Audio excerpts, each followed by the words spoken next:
믿는 도끼에 발등 찍힌다. 오늘의 이야기는 남부러울 것 없는 행복한 삶을 살던 남자에게 닥친 비극적 결말에 관한 이야기입니다.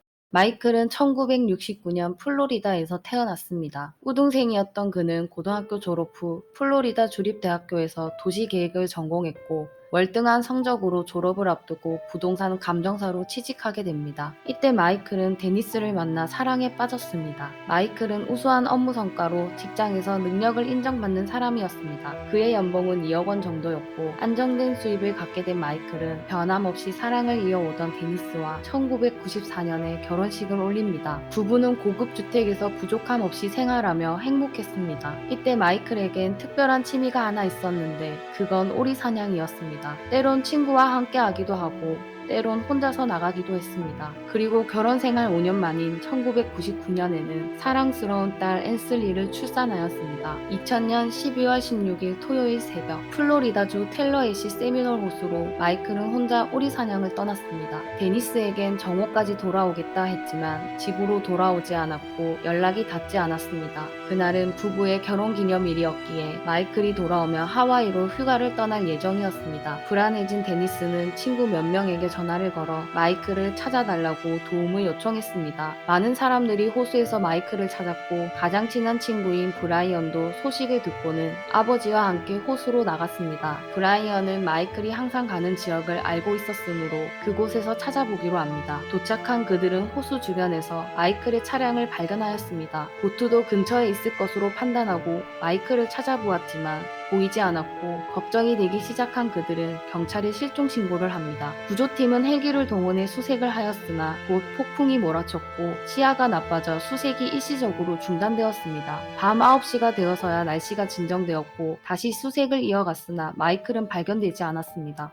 호수 옆 풀밭에서 마이클의 보트를 발견했습니다. 보트에는 오리 사냥을 위한 도구와 장비들은 있었지만 그는 없었습니다. 계속된 수색에도 흔적을 찾지 못하자 구조대와 가족들은 보트가 어딘가에 부딪혀 물에 빠진 후 물풀에 감겨 빠져나오지 못하고 익사한 거라고 생각했습니다. 그리고 시체를 찾지 못하는 건 호수에 악어가 살고 있었기에 잡아먹혔을 것이라고 추측했습니다. 데니스를 포함한 대부분의 사람들은 이 가설에 동의했고 더 이상의 수색은 무의미하다 판단하여 실종된 지 44일 후 수색 작업을 종료한다는 당국의 의견에 데니스는 동의합니다. 시간이 지나 6개월 후 마이클의 보트가 발견된 곳 근처에서 어부가 물에 떠있는 방수복을 발견하게 되었고 사고에 관련 있는 물건이 아닐까 하여 신고합니다. 경찰은 즉시 잠수부를 파견하여 그곳을 수색하게 되는데 사냥 자켓과 손전등 그리고 면허증을 발견하게 됩니다. 하지만 여전히 마이클의 시체는 찾을 수 없었습니다. 발견된 마이클의 소지품을 가지고 데니스가 사망 증명서를 발급하게 됩니다. 플로리다 법에 따르면 실종자는 5년 동안 사망 선고를 받을 수 없습니다. 하지만 데니스는 변호사의 도움으로 사망 증명서를 발급받고 마이클의 보험금을 신청하게 됩니다. 데니스는 마이클이 실종되기 몇 달 전에 생명보험에 가입했고 총 보상 금액이 200만 달러에 가까운 금액이었습니다. 사망 증명서를 발급한다는 것은 법적으로 마이클의 죽음을 인정한다는 의미로 마이클의 어머니인 셰릴은 받아들일 수 없었습니다. 아들이 어딘가에 살아있을 것이라고 믿었으며 설사 사고를 당했다고 하더라도 시체라도 꼭 찾아야 한다고 생각했기 때문에 경찰에 재수사를 의뢰합니다. 하지만 법원에서 사망 증명서를 발급했기 때문에 경찰 수사는 종료되었습니다. 이때 데니스와 마이클의 어머니인 셰릴의 사이가 틀어지게 되었습니다. 2004년 4년이란 시간이 흘렀지만 여전히 마이클의 어머니는 포기하지 않고 마이클을 찾는 광고를 내며 재수사를 요구하는 편지를 보냅니다. 어머니의 노력은 헛되지 않았고 플로리다주 법집행부는 사건에 의문점이 있다며 재수사를 지시하게 됩니다. 사건 재수사 내용 그 당시 마이클이 사고로 물에 빠졌다면 엔진이 멈추지 않고 계속 돌았을 것이고 연료가 바닥났을 것이다. 하지만 보트엔 연료가 가득했다. 마이클이 사라진 날은 12월이므로 아주 추운 겨울이었다. 악어의 특성상 기온이 내려가면 먹이 활동을 중단한다고 한다. 악어가 호수에서 활동할 가능성은 없다.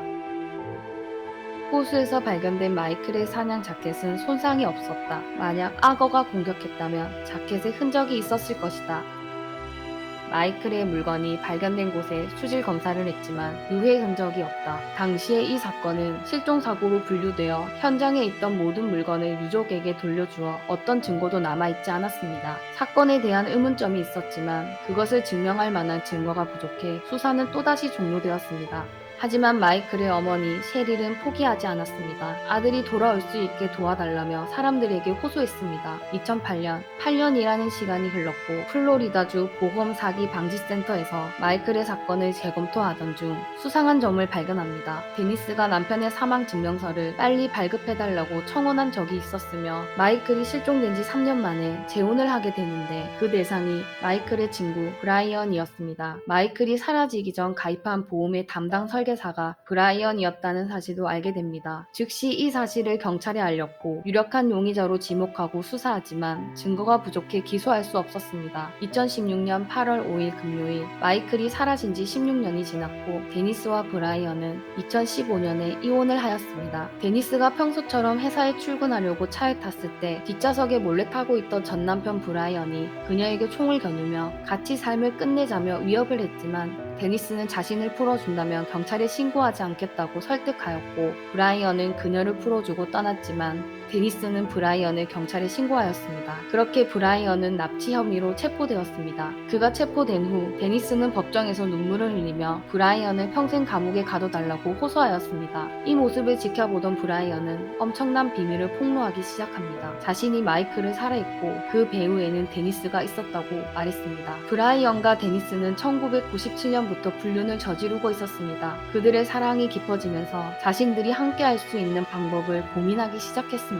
그 당시 브라이언은 보험 설계사였고 두 사람은 논의 끝에 익사시키는 방법이 최선일 거라고 생각했습니다. 2000년 12월 16일 사건 당일, 사건 당시 마이클은 혼자 오리 사냥을 떠난 게 아니었습니다. 새벽에 주유소에서 브라이언을 만나 호수로 출발한 것이었고 호수에 도착한 뒤 마이클이 방심한 틈을 타 브라이언이 그를 물속으로 밀었습니다. 계획대로라면 마이클의 방수복에 물이 채워져 그가 물속으로 가라앉아 사망에 이르게 하는 것이었지만 마이클은 자켓과 방수복을 벗어던지며 필사적으로 몸부림치고 있었습니다. 마이클이 보트 쪽으로 헤엄쳐 오자 브라이언은 총을 꺼내 그에게 당겼습니다. 이후 브라이언은 보트를 타고 다른 장소로 이동해 구덩이를 파고 그를 묻었습니다. 브라이언의 증언에 따라 마이클의 시신을 발견할 수 있었습니다. 그리고 데니스는 체포되었습니다. 2018년 11월 11일 재판이 시작되었습니다. 데니스는 해당 사건을 자신이 꾸몄다는 물리적 증거가 없다고 주장을 이어갔지만 살인 공모죄로 30년형을 선고받았습니다. 브라이언은 자백 및 경찰의 수사를 도왔다는 점에서 마이클의 사건에서는 면제를 받았습니다. 그러나 데니스 납치 사건과 관련하여 20년형을 선고받았습니다. 진실이 밝혀지기까지 무려 17년이란 시간이 걸렸지만 아들을 찾고자 하는 어머니의 간절한 마음이 전해지는 사건이었습니다. 이제라도 진실이 밝혀져 범인들이 법의 심판을 받았으나 참척의 고통과 슬픔이 없어지진 않을 것이기에 씁쓸한 이야기였습니다. 오늘의 이야기는 여기까지입니다. 시청해주셔서 감사합니다.